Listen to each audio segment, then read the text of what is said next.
Graça e paz, irmãos. Vamos nós colocar de pé para nós estar lendo Salmos 1. Eu gosto de ler, eu vou ler o primeiro e os irmãos vão ler o segundo. Leitura responsiva.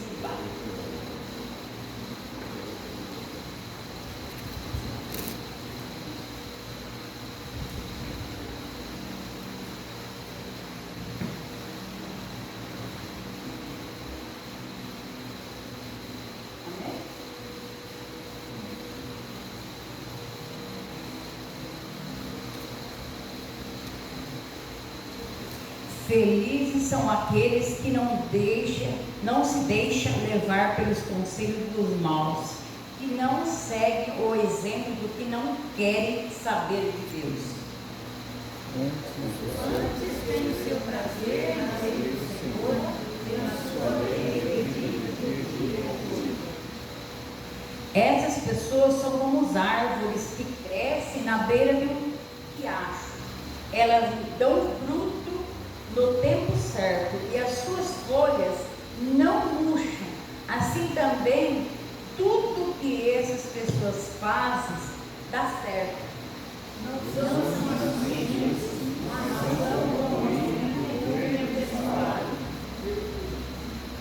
no dia do juízo eles serão condenados e ficarão separados dos que obedecem a Deus. Porque o Senhor conhece o caminho dos justos, porém o caminho dos ímpios perecerá. 6, né? Vamos todos repetir o primeiro versículo.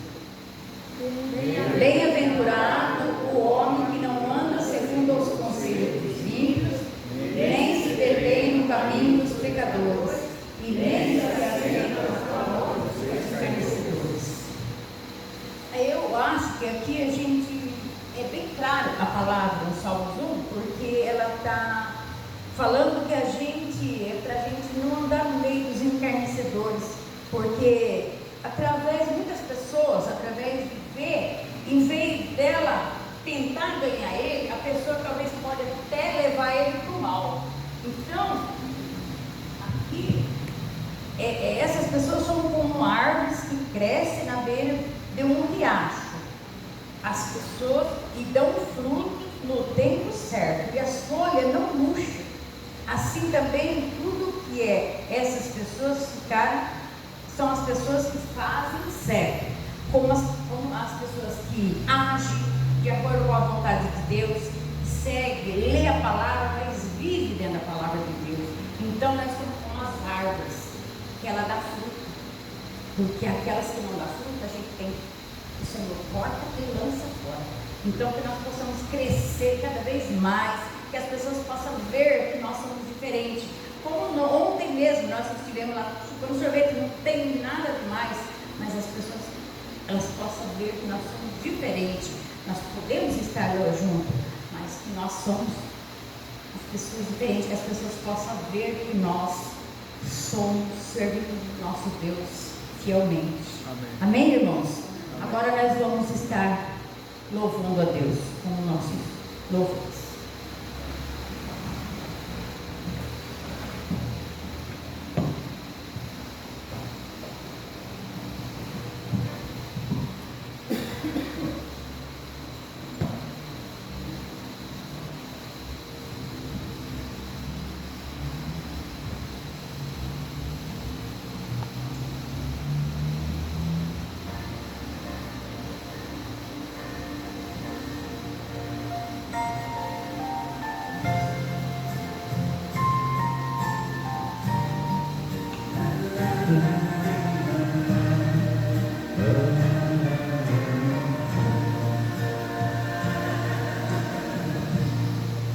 O vento balançou meu barco em alto mar, o medo me cercou e quis me afogar, mas então eu clamei ao Filho de Davi,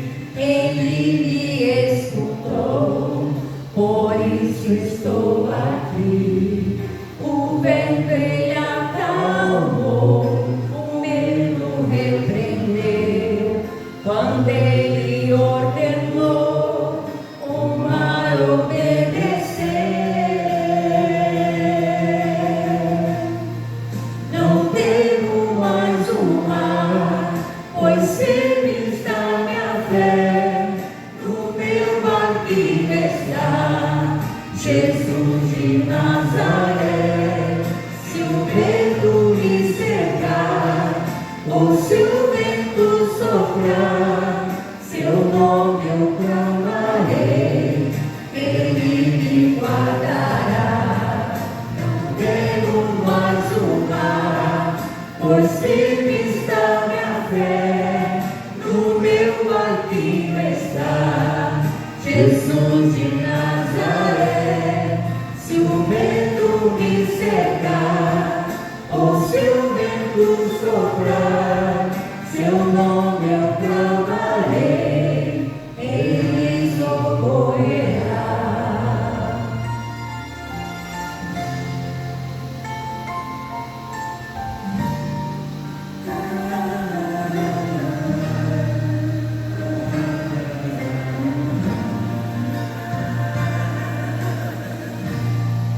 O vento balançou meu barco em alto mar, o medo me cercou e quis me afogar. Mas então eu clamei ao filho de Davi, ele me escutou, por isso estou aqui. O vento ele acalmou, o medo me prendeu, quando ele ordenou o mar obedecer. Não temo mais o mar, pois firme está minha fé, no meu barquinho está Jesus de Nazaré. Se o vento me cercar, ou se o vento soprar, seu nome eu clamarei, ele me guardará. Não temo mais o mar, pois firme está minha fé, no meu barquinho está Jesus de Nazaré. Se o vento me cercar, ou se o vento soprar, seu nome eu clamarei, ele me socorrerá. Não temo mais o mar, pois firme está minha fé, no meu barquinho está Jesus de Nazaré. Se o vento me cercar, ou se o vento soprar, seu nome eu clamarei, ele me socorrerá.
tanto de um milagre. Remove a minha pedra e chama pelo nome. Muda minha história, ressuscita o meu sonho. Transforma minha vida e faz um milagre. E toca nesta hora e chama para fora, ressuscita-me. Mestre, eu preciso de um milagre. Transforma minha vida, meu estado. Faz tempo que não vejo a luz do dia. Estou tentando sepultar minha alegria, tentando ter meus sonhos cancelados. Lázaro ouviu a sua voz quando aquela pedra removeu. Depois de 4 dias ele veio.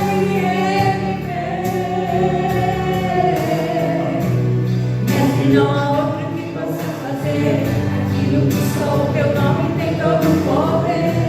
Eu preciso tanto de um milagre. Remove minha pedra, chama pelo nome. Muda minha história, ressuscita o meu sonho. Transforma minha vida e faz um milagre. Me torna fora e chama para fora, ressuscita-me. Tu és a minha vida, a força que há em mim. Tu és o Filho de Deus que me ergue pra vencer. Olha tudo em mim, não ouço a tua voz, me chamando a viver uma história de poder.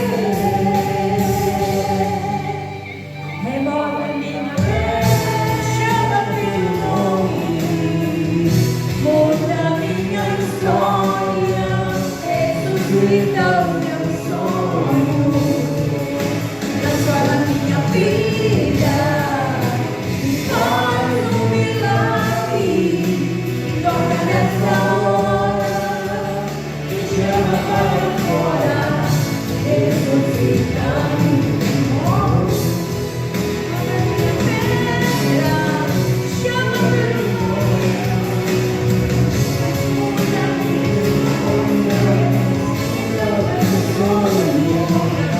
minha vida e faz um milagre. Me toca nessa hora e chama para fora, ressuscita-me.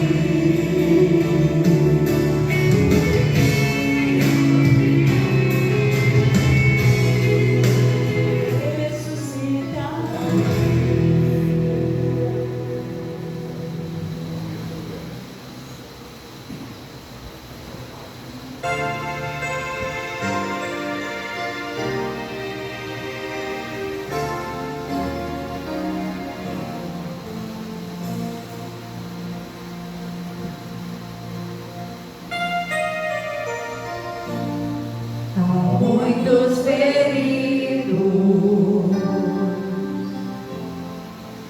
chora de angústia e de dor, clamam por proteção e por paz.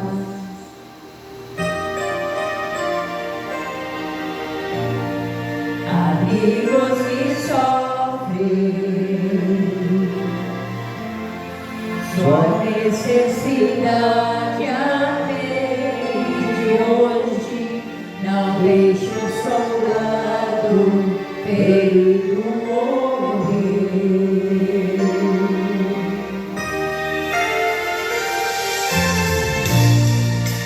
Tenta o bálsamo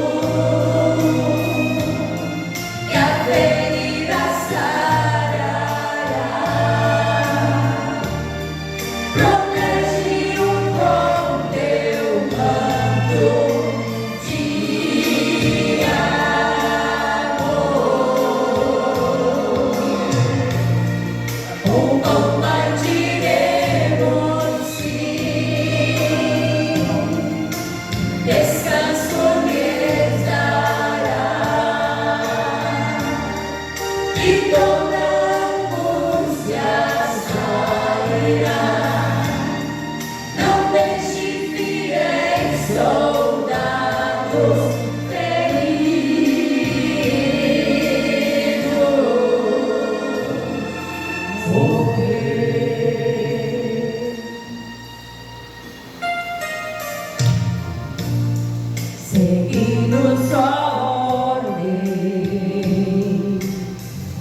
Chama por ti.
Amém. Podeis assentar, irmãos.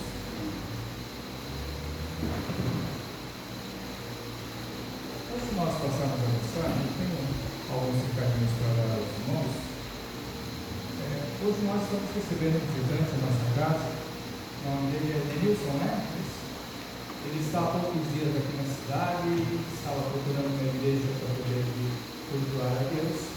Sinta-se à vontade quando você quiser. Nós temos cultos aos domingos às 19 horas e às quintas-feiras temos estudo também às 20 horas, tá? Pelas quintas-feiras.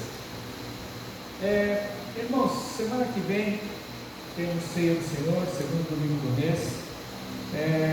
Não faltem, porque vai ser meu último domingo aqui juntamente com vocês. Eu ainda virei numa outra quinta-feira depois do domingo, né? Mas como muitos dos irmãos não vêm, comparecem às quintas-feiras, então eu peço a vocês dois motivos, né? Um é a Ceia do Senhor, e outro que vai ser para mim a minha despedida. Eu gostaria de dar um abraço a todos os irmãos, né, no próximo domingo aqui na igreja. Sobre também, quanto a isso, também eu iria falar no final do culto, mas eu já vou deixar registrado agora.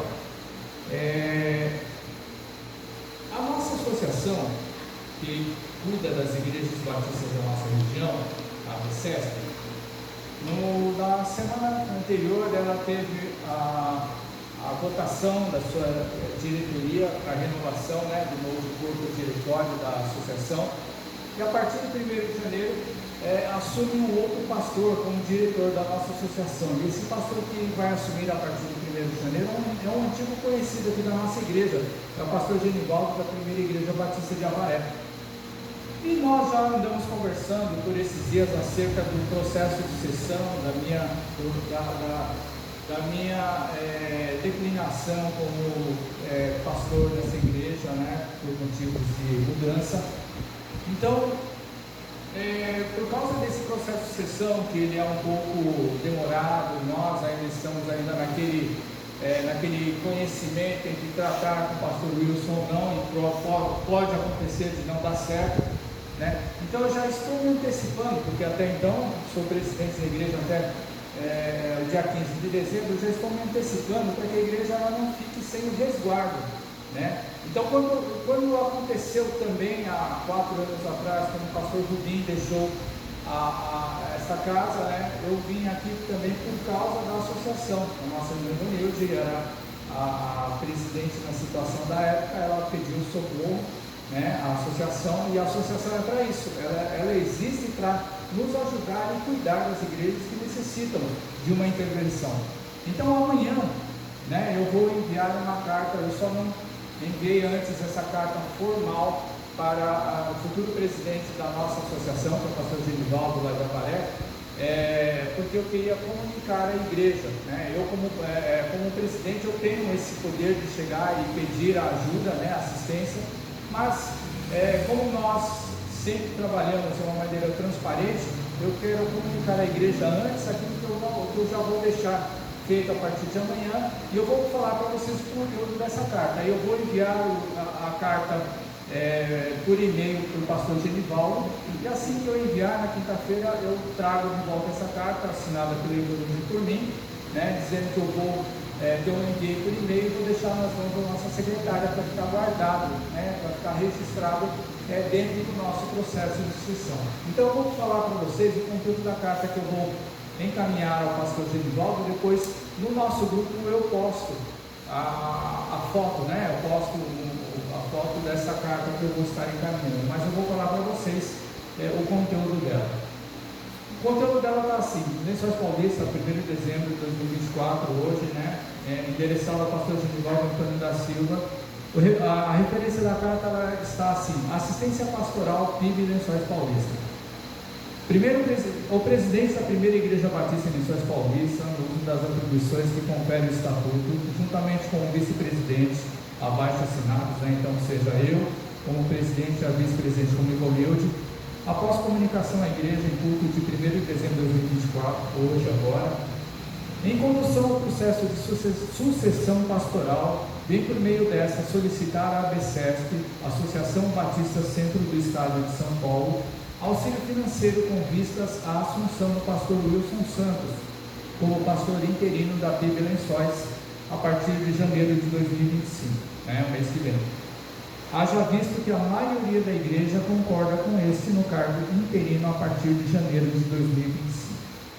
Desde já, inclusive, peço à ABCESP total assistência no processo de sucessão pastoral, em caso desse processo não acontecer, seja por falta de verbas ou desistência do pastor Wilson ou qualquer outra ocorrência de natureza diversa.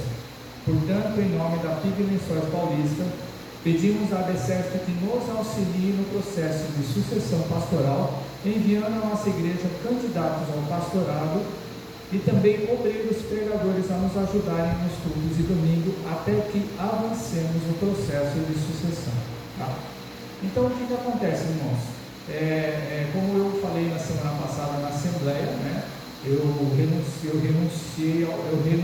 ao cargo de presidente da igreja a partir do dia 15 de dezembro, até lá eu sou, por força de cargo, eu ainda sou o presidente, e eu já antecipando essa lacuna que vai acontecer a partir de então, da minha mudança de cidade,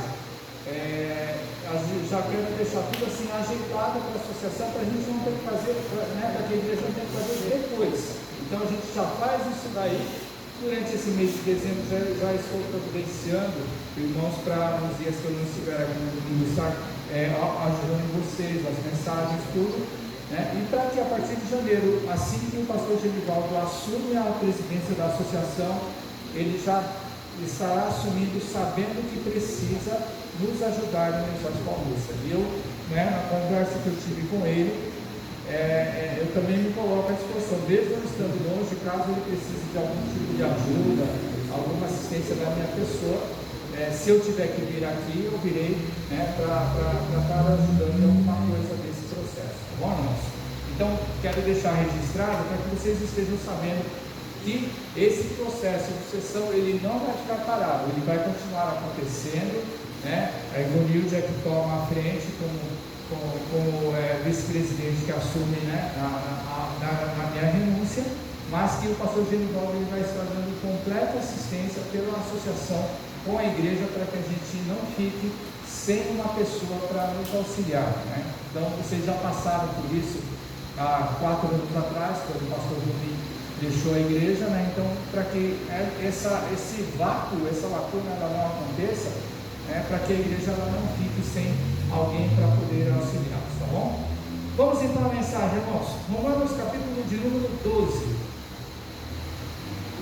Dando sequência à nossa série de mensagens que se encerra semana que vem com a minha despedida, né?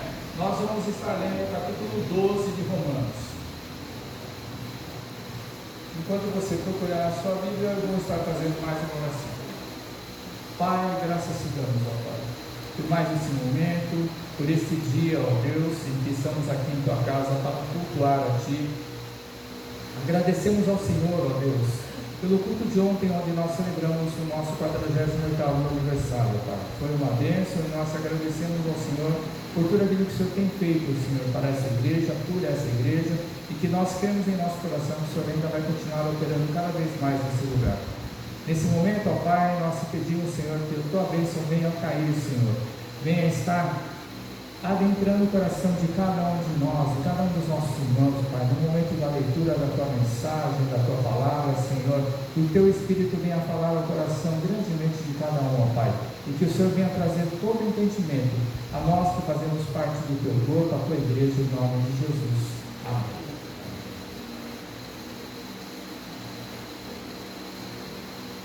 Romanos capítulo de número 12, vamos ler o capítulo inteirinho. A palavra de Deus ela diz assim: rogo-vos, pois, irmãos, pelas misericórdias de Deus, que apresenteis o vosso corpo por sacrifício vivo, santo e agradável a Deus, que é o vosso culto racional. E não vos conformeis com este século, mas transformai-vos pela renovação da vossa mente, para que experimenteis qual seja a boa, agradável e perfeita vontade de Deus. Porque pela graça que me foi dada, digo a cada um dentre vós, que não pense de si mesmo, além do que convém, antes pense com moderação, segundo a medida de fé, que Deus repartiu a cada um. Porque assim como um só corpo temos muitos membros, mas nem todos os membros têm a mesma função, assim também nós, conquanto muitos, somos um só corpo em Cristo, e membros uns dos outros. Tendo, porém, diferentes dons segundo a graça que nos foi dada. Se profecia, seja segundo a proporção de fé. Se ministério, dediquemo-nos ao ministério. Ou o que ensina, esmere-se no fazê-lo. Ou o que exorta, faça-o com dedicação. O que contribui com liberalidade, o que preside com diligência, quem exerce misericórdia com alegria. O amor seja sem hipocrisia, detestai o mal, apegando-vos ao bem. Amai-vos cordialmente uns aos outros, com amor fraternal, preferindo-vos em honra uns aos outros. No zelo, não sejais remissos, sede fervorosos e espíritos, servindo ao Senhor.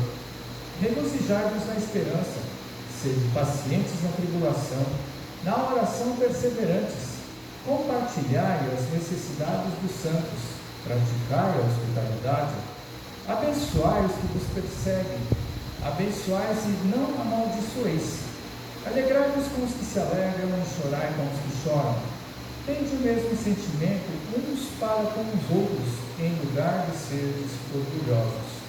Condescendei com o que é humilde, Não sejais sábios aos vossos próprios olhos, não torneis a ninguém mal por mal, esforçai-vos por fazer o bem perante todos os homens. Se possível, quanto depender de vós, tende paz com todos os homens. Não vos vingueis a vós mesmos, amados, mas dai lugar à ira, porque está escrito: a mim me pertence a vingança, eu é que retribuirei, diz o Senhor. Pelo contrário, se o teu inimigo tiver fome, dá-lhe de comer, se tiver sede, dá-lhe de beber, porque fazendo isto amontoará brasas vivas sobre a sua cabeça. Não te deixes vencer do mal, mas vence o mal com o bem. Irmãos, dando seguimento nessa última série de mensagens, eu nem coloquei um título, mas é para falar sobre a Igreja de Jesus, sobre nós mesmos. Na primeira mensagem que eu cheguei e preguei em vocês, foi acerca de João, capítulo 1, foi falado acerca dos primeiros discípulos, da maneira como Jesus ele nos chama para segui-lo e nos forma como seus discípulos. Na semana passada a gente viu no servo sofredor, lá em Isaías 52 e 53, como é uma honra a gente poder chegar e a gente servir a Deus, a gente ser chamado por Deus para ser servo dele, e a gente poder, além de ser chamado, para a gente poder seguir, servindo e fazendo a sua vontade. Hoje a gente vai ver qual o nosso papel e a nossa importância dentro da Igreja de Jesus.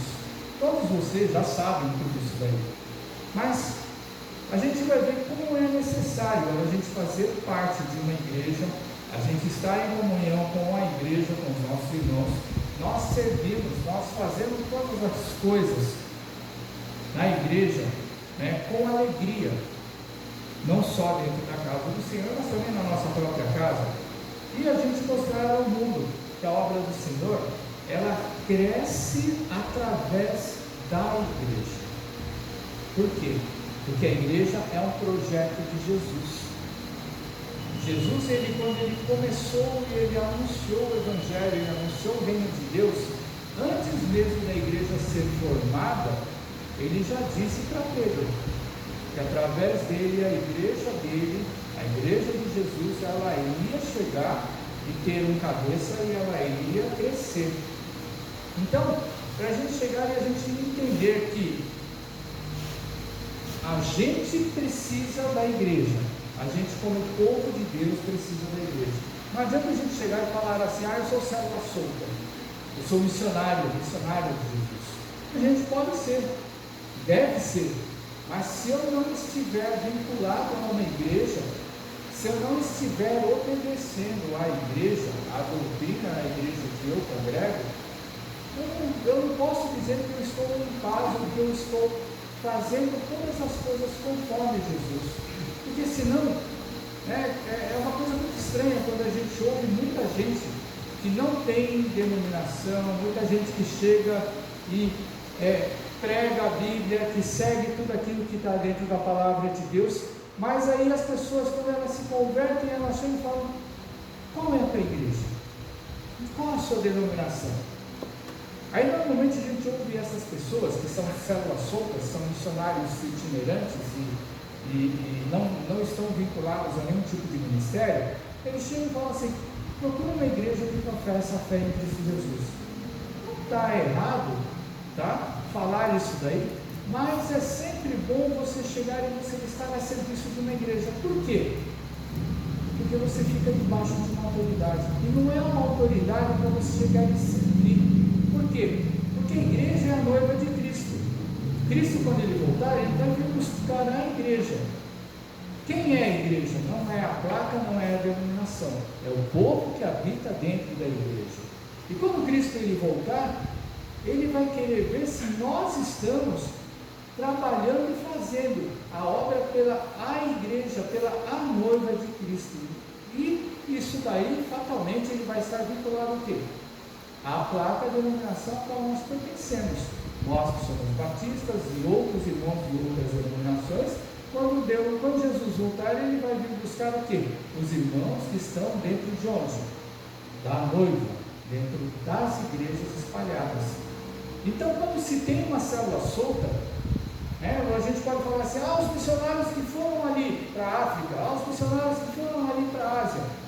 Irmãos, todos esses missionários que eles vão para esses lugares, eles estão vinculados aonde?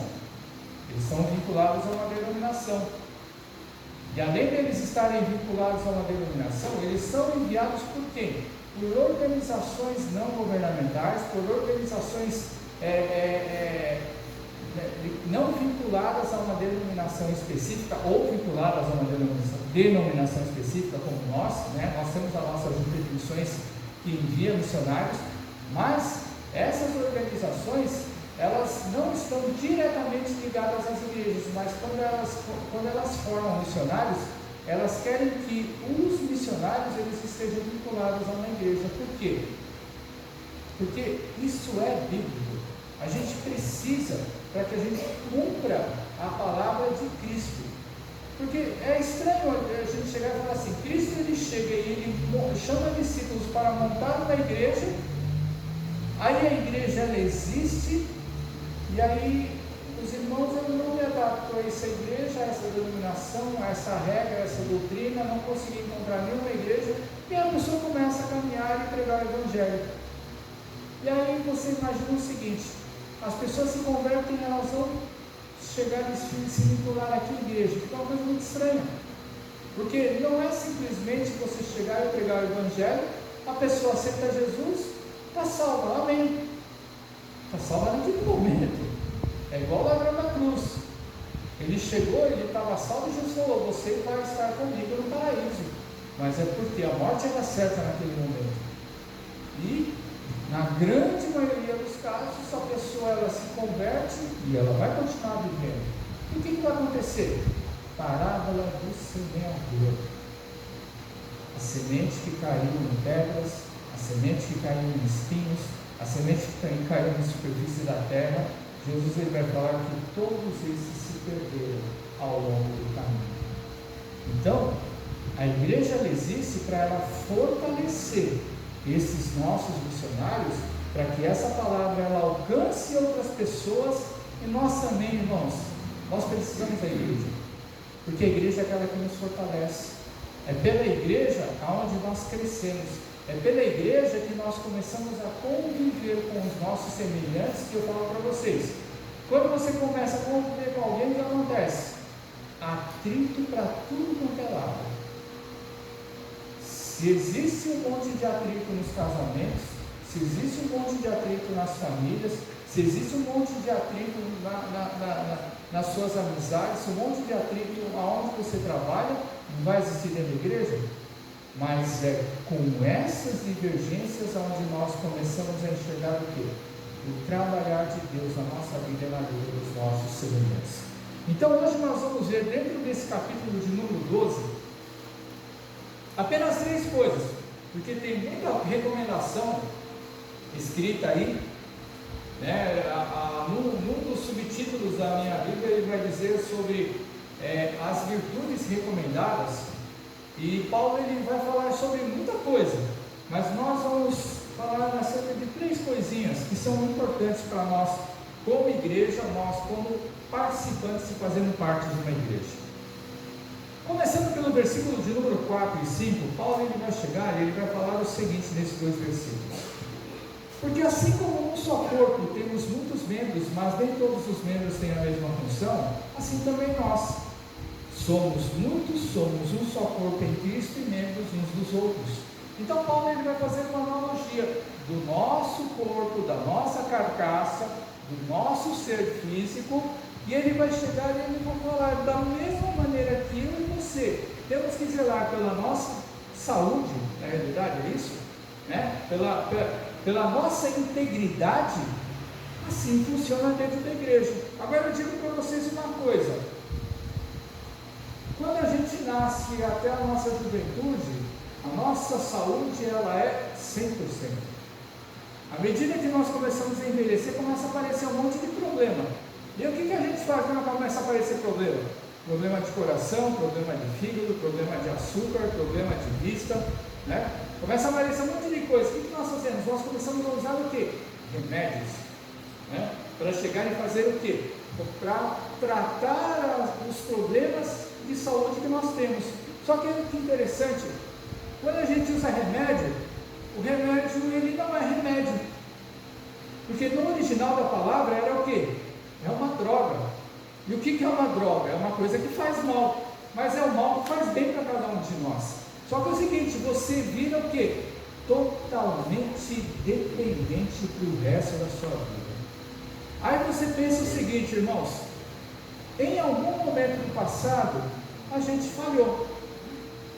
Ou seja, quando a gente começa a comer muita carne gorda, quando a gente começa a comer muita porcaria, muito produto industrializado, vai atacar o quê? Coração, fígado, rim. Aí todo mundo chega e vai lá assim, a gente fala que é a doença de velho. Não, não é doença de velho, é doença que tem nos novos também. É gente que tem problema de colesterol com 15, 17 anos de idade. A gente vê jovens tendo ataque no coração, coisa que há 20, 30 anos atrás nós não víamos isso daí. Diabetes em criança não está falando. Por quê? Quando você chega, você é uma criança gordinha, você até acha engraçadinho, você até acha bonitinho. Só que aí, olha só, o que é você chegar e você alimentar de uma maneira errada. E a gente chega e convive com esse tipo de problema. E tem muita coisa que a gente gosta e adora, e a gente exagera. O que acontece? Isso mata a gente aos poucos. Agora, olha para a igreja, a analogia que Paulo ele faz. A igreja é a mesma coisa. Se você não cuida do seu corpo, se a gente não cuida da igreja que Jesus deixou para a gente, o que acontece? A igreja, ela padece, ela sofre, ela tem um monte de doença. E eu vou falar para vocês, a questão não é crescimento, a questão é ter saúde. Ela não tem saúde espiritual. Para quê? Para viver. Por que a gente tem que cuidar do nosso corpo? A gente tem que cuidar do nosso corpo para a gente viver com qualidade de vida, com qualidade na saúde. E eu falo para vocês, quando você tem um problema e você começa a tomar remédio, você começa a fazer um tratamento, o médico, na maioria das vezes, ele chega e fala assim para você: olha, se você se cuidar, um dia você vai parar de tomar esse remédio. Quem conseguiu parar de tomar um remédio? Pré-diabetes, o pré-diabético ou pelo colesterol. Quem conseguiu resolver esse problema e falar assim: olha, eu fiz o tratamento à risca que o médico deu, não tenho mais problema nenhum. Irmãos, a gente conta nos dedos as pessoas que a gente conhece que faz isso. Se nós não conseguimos, a gente precisa do quê? A gente precisaria de um médico 24 horas por dia puxando a nossa orelha. Então olha só a igreja. Jesus, Deus, Ele deixou a Bíblia para nós, as Escrituras, para a gente poder chegar e a gente ter o quê? Saúde espiritual. Quem diz que nós, como membros de uma igreja, nós fazemos isso? Para que a gente tenha saúde espiritual, para que a gente faça um serviço de excelência para Deus. Então Paulo ele faz a mesma analogia, sabe, da nossa pessoa, da nossa carcaça, né, do cuidado que nós temos que ter, é a mesma coisa. Se nós não tivermos cuidado com a igreja, e a igreja é de quem? De Jesus. A igreja não é minha, nem sua, nem de ninguém. A igreja não é do presidente da convenção, não é daquele que aparece ali como dono da igreja no estatuto. Ela não é de nenhuma dessas pessoas. A igreja, ela é de Jesus. Só para vocês terem uma ideia, dentro do nosso estatuto, que é o que deveria existir em todas as igrejas, se algum dia essa igreja vier a entrar em dissolução, ou seja, ela deixar de existir, o que acontece com esse patrimônio? Vamos dividir entre todos os membros. Nós somos membros passivos dessa denominação. Não temos direito material sobre nada daquilo que está aqui. Ou seja, se algum dia porventura a igreja entrar em dissolução, o patrimônio ele vai para onde? Nós fazemos parte de uma denominação, então o patrimônio ele vai para a nossa denominação. Irmãos, é inacreditável, isso não acontece só na Igreja Batista. Eu fiquei sabendo de outras igrejas e outras denominações, a quantidade em que algumas convenções elas têm de patrimônio material, patrimônio, prédios, terrenos de igrejas que entraram em dissolução. Por que isso volta para as convenções das denominações? Para que elas voltem a investir, mas por problemas jurídicos e problemas de gestão administrativa, as pessoas não sabem utilizar isso daí, para fazer com que essa obra ela caminhe, porque a obra é de Deus. Então olha só como é interessante, irmãos, muitas vezes a gente pensa que é uma coisa fácil, a gente chegar e a gente viver para a igreja e a gente servir a igreja, se a gente não tiver instrução, em primeiro lugar de Deus, isso daqui está pela palavra. Em segundo lugar, a instrução da nossa parte como pessoas desse mundo para poder utilizar as coisas que a sociedade nossa civil ela permite e a gente poder trabalhar com isso, a gente não consegue chegar e fazer com que essa obra cresça. A pessoa, muitas vezes, as nossas convenções, as convenções das denominações evangélicas e cristãs que existem, elas não conseguem chegar e administrar isso daí. E falta o quê? Falta capacitação, falta capacidade das pessoas em poderem chegar e utilizar isso para quê? Qual é a nossa finalidade como igreja? Servir a Deus, fazer com que essa obra ela cresça, e ela cresça não somente em quantidade, mas ela cresça o quê? Em qualidade, da gente chegar e alcançar pessoas, essas pessoas se tornarem discípulas, essas pessoas elas se tornarem servas do Senhor, para que a gente possa fazer o quê? Uma igreja forte espiritualmente. Então, olha, muitas vezes nós não damos atenção a alguns detalhes das séries e mensagens que a gente faz, mas irmãos, tudo está interligado. E nós fazemos parte disso daí, através dessa denominação. Então, quando vocês chegam e vocês muitas vezes pensam individualmente, não como igreja, a gente está pensando errado. A gente tem que pensar como um só corpo, uma só mente que é Cristo, para que a obra ela alcance o propósito inicial que Jesus colocou nas nossas vidas. A gente não pode fazer de qualquer jeito. A gente tem que fazer de uma maneira em que, seguindo a palavra de Deus, ela cresça para a honra e glória do Senhor. Aí vamos entrar em 3 pontos. E eu quero ler com vocês novamente os versículos de número 1 e 2, no capítulo de número 12. A primeira pergunta que eu faço é o seguinte: como nós devemos nos apresentar perante o Senhor, a nós mesmos e diante da igreja? Paulo ele vai chegar e vai ler assim: rogo-vos, pois, irmãos, pelas misericórdias de Deus, que apresenteis o vosso corpo por sacrifício vivo, santo, agradável a Deus, que é o vosso culto racional.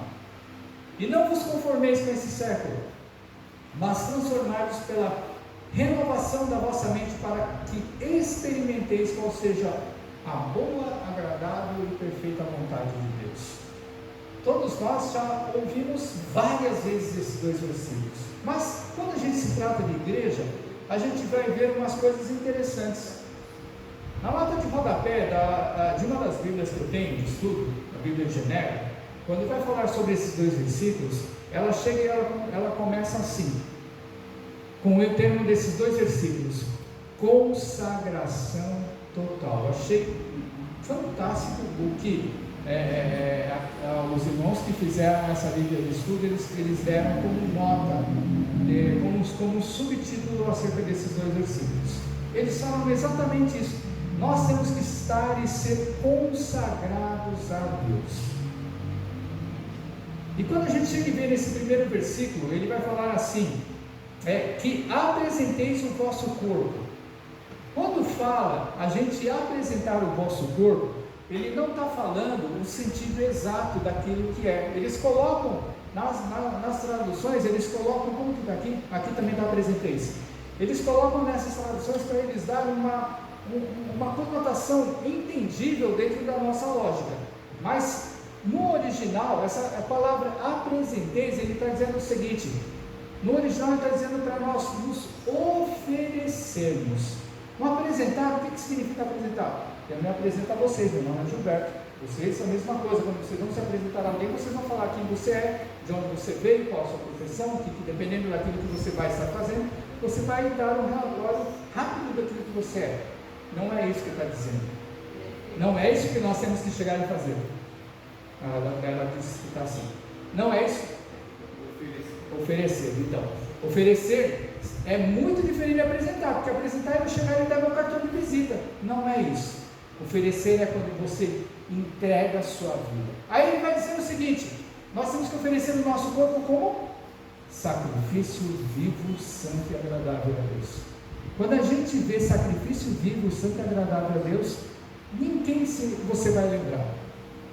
Jesus se apresentou. No original, Jesus se ofereceu. Para quê? Ele se ofereceu a Deus para ser entregue ao mundo, para morrer pelos nossos pecados.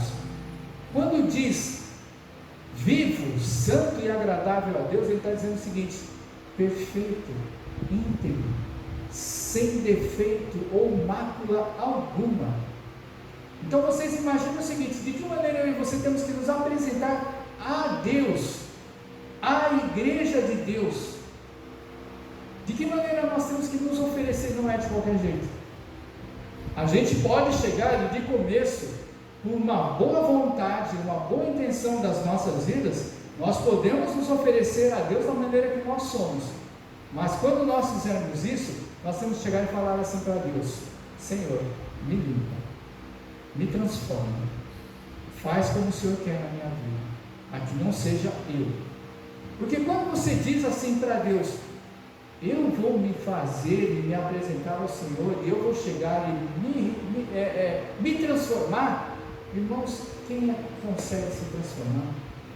Nenhum de nós. Se você se lembrar de alguma vez que você tentou se apresentar a Deus de uma maneira em que você chega e fala assim: eu vou me esforçar para ser tal, eu tenho quase certeza que você nunca conseguiu fazer isso daí. Por quê?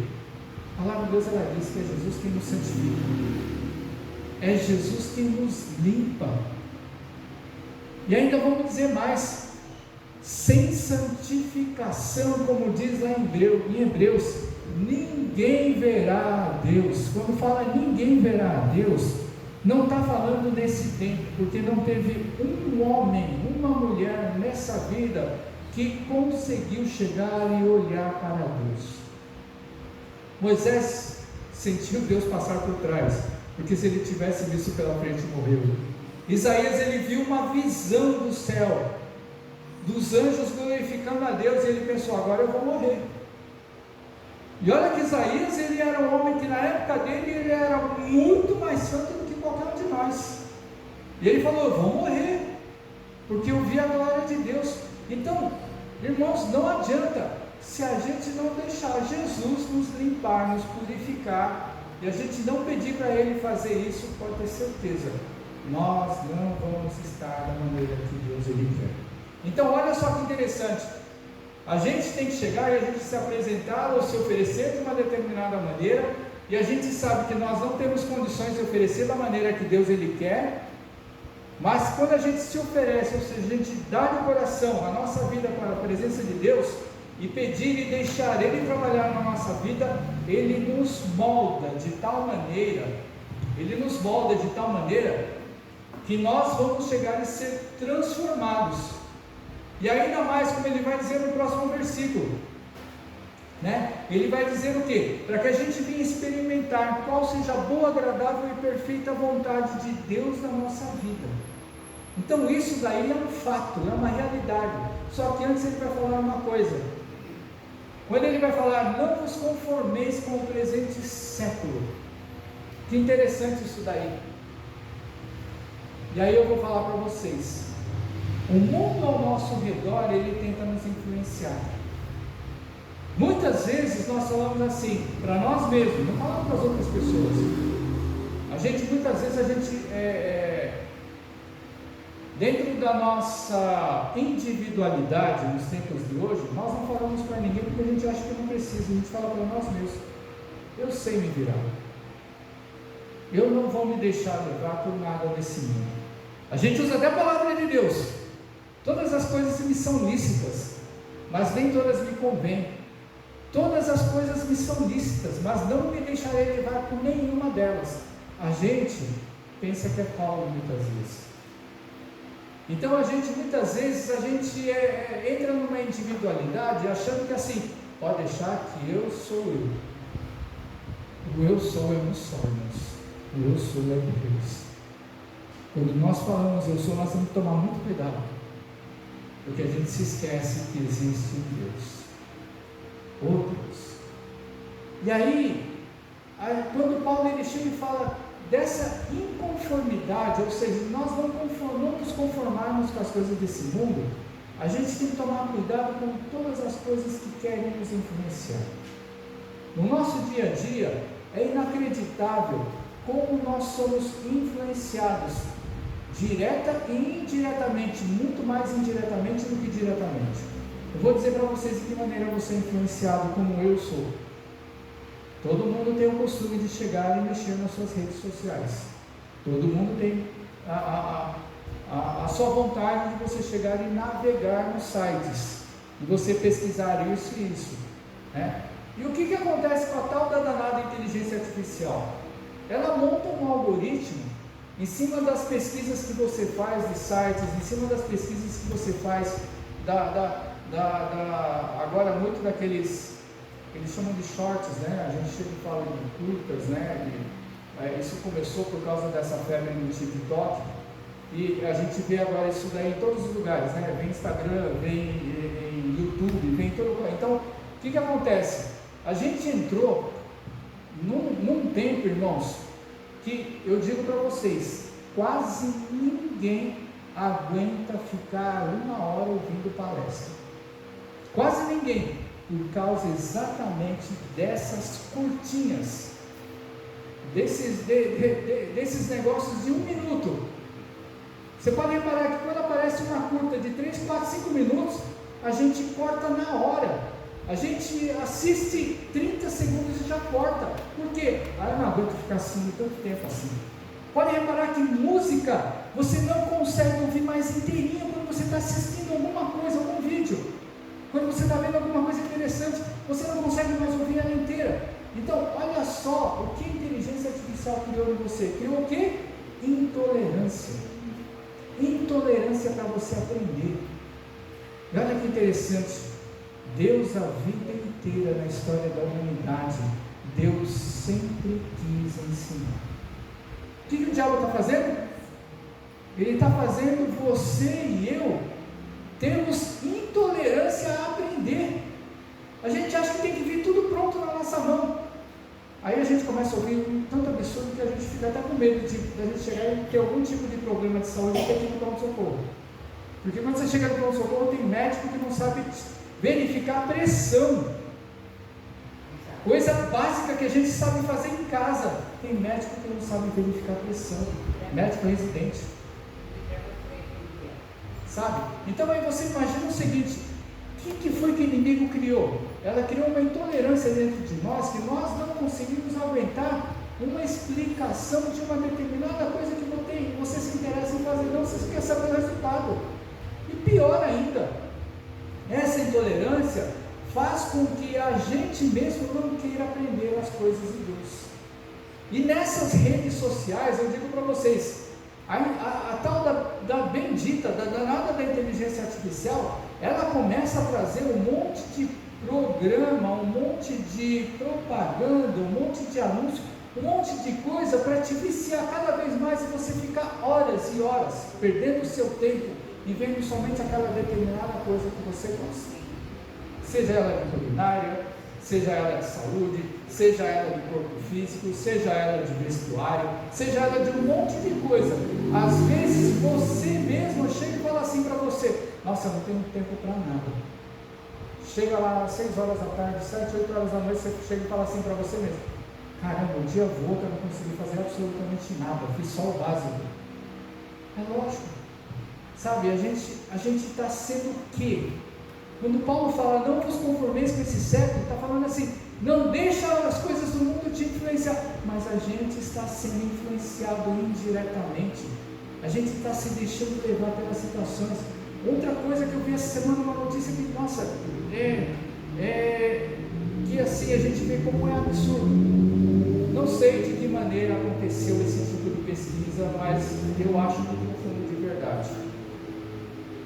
A maioria dos crentes sabe que não pode jogar na loteria, que isso não é bíblico, jogos e azar, né? Chegar e falar, se tem alguma coisa na palavra, a palavra de Deus não diz nada. Mas quando chega e fala o seguinte, a questão de jogos e azar, ou seja, você vai jogar na sorte, a sorte já foi abolida há muito tempo na palavra de Deus, irmãos. O tempo do urim e tumim já passou. Nós estamos no tempo do Espírito Santo, no tempo de nós chegarmos e nos voltarmos para o conteúdo da palavra de Deus e deixar o Espírito de Deus transformar a nossa vida e o nosso coração. Só que aí eu cheguei e vi uma reportagem, olha só que interessante, que nós temos mania de que quando aparece uma novidade, nós achamos que aquilo lá não é pecado. Então, tipo assim, a maioria dos crentes sabe que jogos de azar, jogar em loteria, jogar em bicho, jogar em tantas essas coiseiras antigas que nós temos, o crente ele sabe o seguinte, a maioria dos crentes sabe, nós não devemos jogar. Mas aí apareceu um tal de bet, um tal de aposta online, que eu já vi vários crentes apostando nisso daí. Isso não está na Bíblia, irmãos, isso é novidade. Isso daí é uma aposta racional, uma aposta lógica. Você conhecendo do negócio, que é sempre de futebol, né? Então o Almarada, você imagina como o Almarada chega e conhece time de futebol e fala, eu vou jogar, eu vou ganhar. Tudo isso é manipulado, irmãos. E aí um monte de crente chega, joga nisso e fala, pô, estou precisando de uma grana, Deus vai chegar e me ajudar, porque eu vou usar a minha inteligência do meu time de futebol para chegar e vou apostar em tal e vou ganhar. Está cheio de crente endividado por causa disso. E fazendo isso, achando que não é pecado.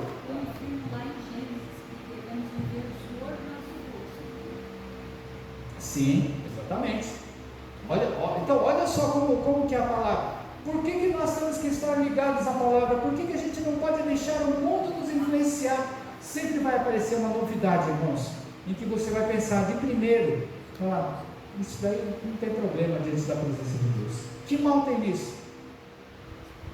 Um abismo chama outro abismo. Começa assim na vida de todo mundo. Nos meus 16 anos de idade, quando comecei a fumar, que mal tem nisso? Todo mundo faz isso. Quando eu me vi como fumante, eu falava para mim mesmo, agora eu não consigo me libertar disso daí. Olha só que interessante. Então, começa com uma coisa simples, mas nessa coisa simples, se você se deixar levar e você não estiver ligado nessa palavra, por isso que achei fantástico na Bíblia de Estudo dizer assim, consagração total. Nós temos que ter uma vida consagrada a Deus. Não é somente consagrado dentro da igreja, não é somente consagrado na nossa oração, no nosso devocional, no dia a dia, é 24 horas por dia. Olha só que interessante. Segunda coisa, irmãos, falando como igreja, está lá nos versículos de número 9 a 12. Segunda coisa é como nós devemos nos comportar dentro do corpo de Cristo, na nossa casa e fora da nossa casa, ou seja, em qualquer outro ambiente que nós venhamos a nos conviver. Olha só o que diz do versículo 9 a 12. O amor de Cristo, o amor seja sem hipocrisia, detestai o mal, apegando-vos ao bem. Amai-vos cordialmente uns aos outros, com amor fraternal, preferindo-vos em honra uns aos outros. No zelo não sejais remissos, sede fervorosos de espírito, servindo ao Senhor. Regozijai-vos na esperança, sede pacientes na tribulação, na oração perseverantes. Então olha só que interessante. Paulo ele vai começar esse versículo, na minha Bíblia ela está dizendo assim, as virtudes recomendadas como subtítulo. Ele vai falar assim, que o nosso amor ele tem que ser sem hipocrisia. Todo mundo sabe que hipocrisia é o quê? Falsidade, superficialidade. Mas só para a gente poder entender, quando ele utiliza o termo hipocrisia lá no passado, os gregos, quando eles falavam de hipocrisia, sabe o que significa a hipocrisia no passado, lá no grego clássico? Eram os artistas que encenavam e contracenavam. Hoje, por exemplo, você chega e vê nos filmes, você chega e você vê nas novelas, você chega e vê nas séries, as pessoas fazendo o papel de determinados personagens, né? Elas se vestem, elas usam trejeitos, elas fazem até montagens para que elas fiquem parecidas com outros personagens, para elas fazerem uma encenação. Lá na antiguidade, na Grécia, a hipocrisia eram chamados de atores que utilizavam máscaras para parecer outras pessoas, ou seja, para que a face dela não venha a ser conhecida para aquele que assiste, e elas venham achar que ela é o ator na vida real ou ela é, né, uma pessoa que está vivendo um sonho, uma ficção. Então Paulo ele chega e vai usar esse termo, falando lá do pessoal da antiguidade que usava máscara. Ele está falando assim, não use uma máscara.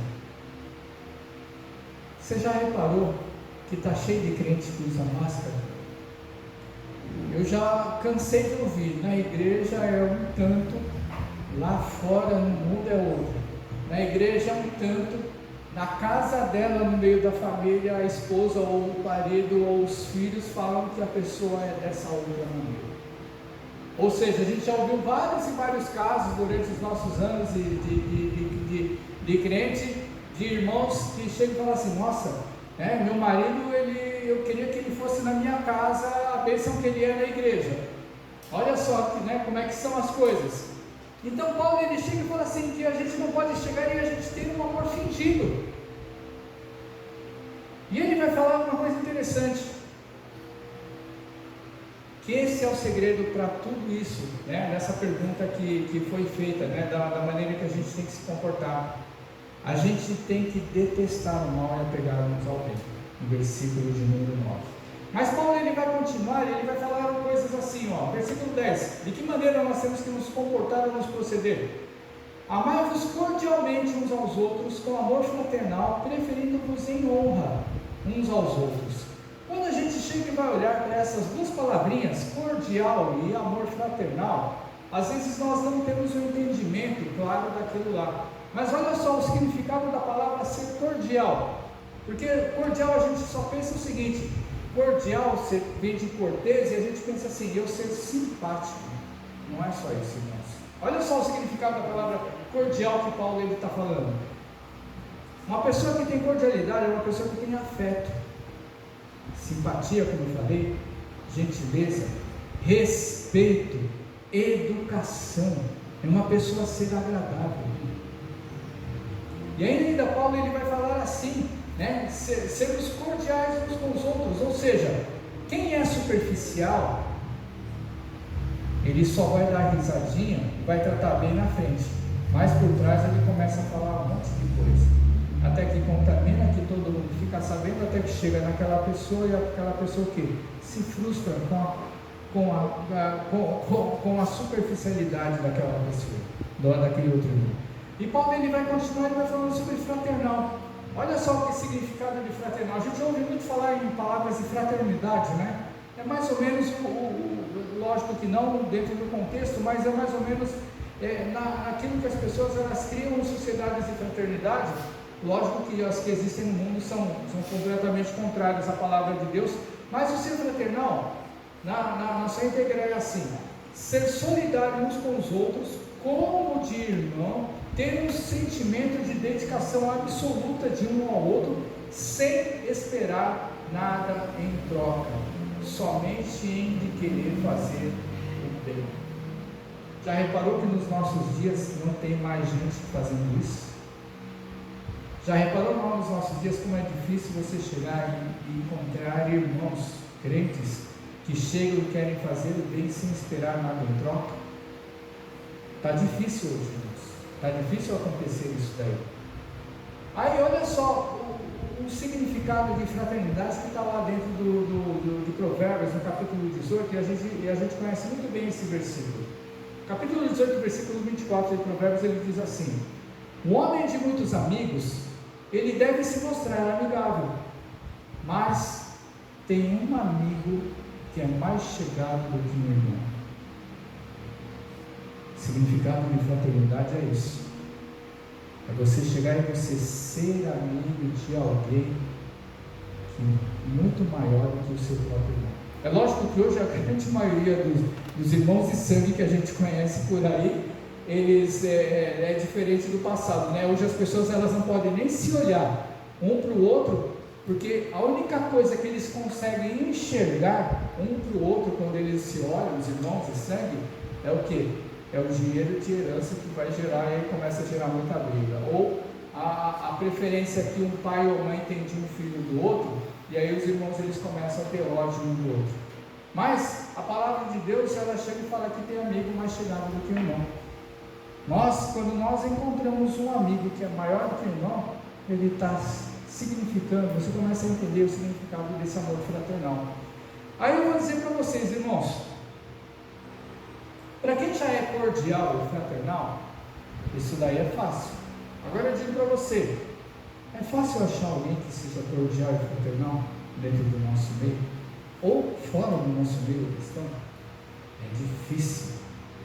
Então, significa que todos nós, todo o resto daqueles, porque nós temos que ser. Paulo ele exorta isso debaixo daquilo que é o ensinamento de Cristo. Vai olhar nos 4 evangelhos e vai ver como Cristo levava a vida, vai ver como ele pregava, vai ver como ele chegava e se importava com as pessoas, vai ver como Cristo ele agia com aqueles que eram mais fracos, com aqueles que eram impossibilitados, daqueles que eram pessoas que eram discriminados. Cristo ele tratava de uma maneira como qualquer um, sabe, que deveria ser tratado bem. E aí Paulo ele fala, usando isso daí, que nós temos que agir dessa maneira. Então eu digo para vocês, o nosso exemplo é Cristo. Nós fazemos a parte desse restante que é a maioria, que não consegue muitas vezes nós sermos cordiais e fraternais. Aí o que eu tenho que fazer? O que você tem que fazer? Olha para o exemplo de Cristo. Se apega no bem. Todo mundo sabe o significado de bem. Todo mundo sabe que nós temos que fazer bem na nossa vida. Então, quando você sabe que você tem que fazer, que você precisa fazer o bem e não o faz, nós estamos fazendo o quê? Estamos pecando diante da presença de Deus. E a igreja ela precisa dessas pessoas, das pessoas em que ela chega, ela começa a colocar o seu irmão e a sua irmã numa posição muito maior que a dela. Que interessante, né? Até dentro da igreja a gente começa a chegar e ver disputas entre pessoas, disputas entre posições, disputas até de pessoas que querem chegar e sonhar. Quem nunca sonhou em chegar e ser um grande pregador, um grande evangelista, um grande mestre? Tem muita gente às vezes que chega e no começo de uma, entre aspas, carreira evangélica, sabe? Tem muita gente que começa a sonhar alto, como aqueles cantores renomados, como aqueles pregadores renomados, sabe?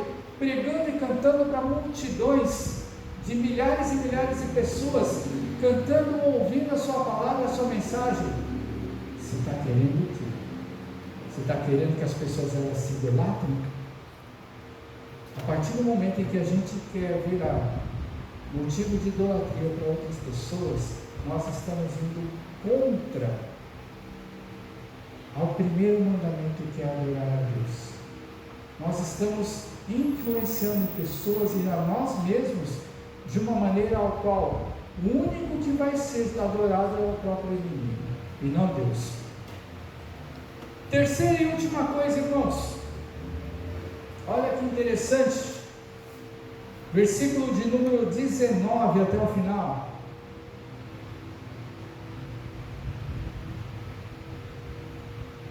Terceira e última coisa, quando você fica com raiva ou irado, o que você faz? E quando dá aquela vontade santa da gente dar o troco, na igreja ou fora da igreja, vai dizer que nunca passou isso pela sua cabeça. Olha o que Deus ele faz aqui no versículo 19: não vos vingueis a vós mesmos, amados, mas dai lugar à ira, porque está escrito: a mim me pertence a vingança, eu é que retribuirei, diz o Senhor. Pelo contrário, se teu inimigo tiver fome, dá de comer, se tiver sede, dá de beber, porque fazendo isto amontoará brasas vivas sobre sua cabeça. Não te deixes vencer do mal, mas vence o mal com o bem. Irmãos, a gente muitas vezes não entende o significado desse versículo de número 19, quando diz assim: nós não devemos nos vingar a nós mesmos, mas a gente tem que dar o lugar à ira, porque está escrito: a mim me pertence a vingança, eu é que retribuirei, diz o Senhor. Muitas vezes nós não entendemos esse versículo. Muitas vezes, quando acontece uma situação da nossa vida, imagina o seguinte: ninguém tem sangue de barata, como diz o ditado, né? Pisou no calo da gente, a gente quer retribuir. Só que por que Deus ele chega e fala assim: a mim é a vingança, eu é que vou retribuir? Você já imaginou uma coisa? Tantas coisas que a gente vê nos noticiários, pessoas que chegam e falam assim, nos noticiários dizendo assim: matou por nada, né? E muito a gente tem ouvido falar de tal de crime passional. Ou a gente chega e vê coisas absurdas, de gente que que entrou em briga de trânsito, um perseguiu o outro. Aí o que aconteceu? O carro chega e passa por cima do motoqueiro, mata o motoqueiro. Aí o cara vai lá, vamos fazer exame de bafômetro, o cara é rico, porque o cara tinha Porsche, o cara tinha BMW, e o cara não estava alcoolizado, era simplesmente estava dirigindo um pouco a mais do excesso de velocidade, chegou e tocou a moto, e a moto chegou no motoqueiro e ele morreu. Por quê? Aí quando chega e vai investigar, porque o cara chegou e foi se vingar, porque alguém fechou alguém. Irmãos, para quem já dirigiu bastante, como eu e muitos irmãos aqui, a gente sabe o significado de a gente chegar e vingar uma trânsito. E quando Deus ele chega e fala: a minha vingança, Deus está querendo dizer o seguinte: que toda vez que a gente chegar e for vingar, toda vez que a gente na nossa ira, a gente dá vazão para a nossa ira, o que vai acontecer? A gente pode infringir muitas vezes uma lei social, uma lei civil, da qual nós somos obrigados a chegar e respeitar. E quando você chega e você infringe uma lei, o que você faz? Você paga por essa lei.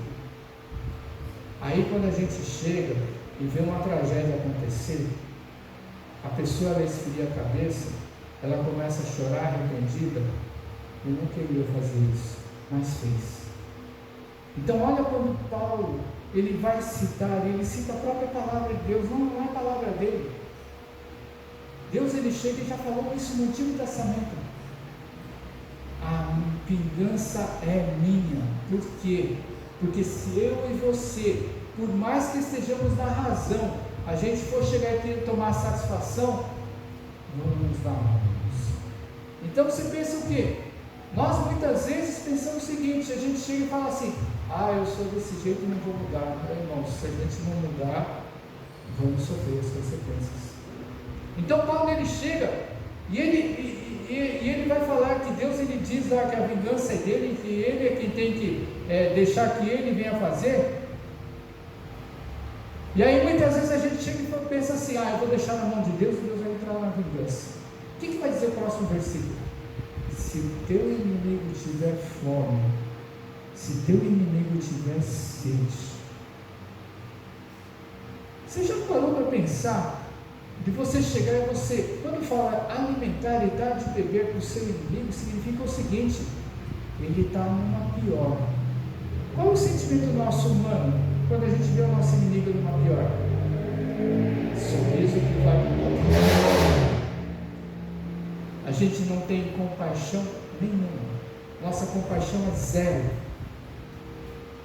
Mas Paulo, Jesus, ele vai falar o seguinte, que se você chegar e você agir de uma maneira que o seu inimigo ele não espera que você haja, quem sabe você consegue converter o coração. Quem sabe você, ao mostrar compaixão para outra pessoa, você não consegue chegar e tocar no coração dela e ela se converter. Sabe, outra coisa também que muitas vezes dói no coração é porque a gente ouve muito crente falar e a gente faz um pré-julgamento sem a gente estar na situação, analisar ou até mesmo saber da vida dessas pessoas. Tem um monte de gente que vai para a cadeia cumprir uma pena por causa de um crime que cometeu, e esse crime não foi um crime, a pena foi uma pena justa. Aí a pessoa, muitas vezes, e a gente vê que existem ministérios sérios, igrejas sérias que vão chegar e fazer trabalhos de capelania dentro da prisão. E aí a gente vê e fica sabendo, até mesmo para os noticiários, como as pessoas são famosas, fulano se converteu, é lógico, é fácil, né? Está preso lá, agora vai chegar e vai ouvir a palavra de Deus, agora é crente, agora é santo. E a gente ouve até crente falando dessa maneira. Eu vou dizer para vocês, irmãos, a gente não está entendendo o significado desse versículo. Da gente chegar e dar comida e dar bebida para aquele que é o nosso inimigo. Isso é o amor de Deus. Se a pessoa se converteu, não temos que nós sermos críticos chegar e falar, está santo assim porque está lá preso, lá e não tem o que fazer, e vai reduzir a pena dele, e a pessoa vai chegar e sair condicional, e depois vai voltar a fazer a mesma coisa que fazia antes. Quem somos nós? Todos nós éramos pecadores da marca maior no passado. Todos nós estávamos completamente afastados de Deus, como diz lá em Romanos 3, 21. Nenhum de nós merecia a graça de Deus, nenhum de nós merecia a salvação, mas Deus, pelo seu amor em Cristo Jesus, nos chamou. Nenhum de nós merecia estar onde nós estamos hoje, mas Deus chamou a cada um de nós no passado. Esse que está pagando uma pena por justiça, não é injustiça, mas está pagando a pena por justiça, se converteu lá, na pior da situação, glória a Deus por isso. Quem sou eu para ficar criticando? Quem somos nós para a gente ficar falando mal? Quem é o juiz de todas essas coisas? É o juiz do tribunal ou é o juiz que decide todas as coisas? É Deus. Colocamos a mão de Deus e Deus é que faz, sabe o que está fazendo. O que nós temos que fazer? Nós temos, como a palavra de Deus ela diz, desde o começo que nós estamos lendo, temos que fazer o bem. Somos crentes, somos filhos de Deus, somos servos de Cristo, somos homens e mulheres de Deus para fazer o bem, porque através do bem as pessoas elas vão conhecer a Jesus. Não é através do mal que o povo vai conhecer Jesus, é através do bem. Então, olha só essas 3 recomendações, irmãos, para nós como igreja. São coisas simples e que todos nós sabemos, mas se a gente se esforçar um pouquinho, essa igreja ou qualquer igreja cresce para a glória de Deus, para que o nome do Senhor ele venha a ser cada vez mais exaltado. Amém? Vamos cantar o hino que eu não me recordo qual é o nome.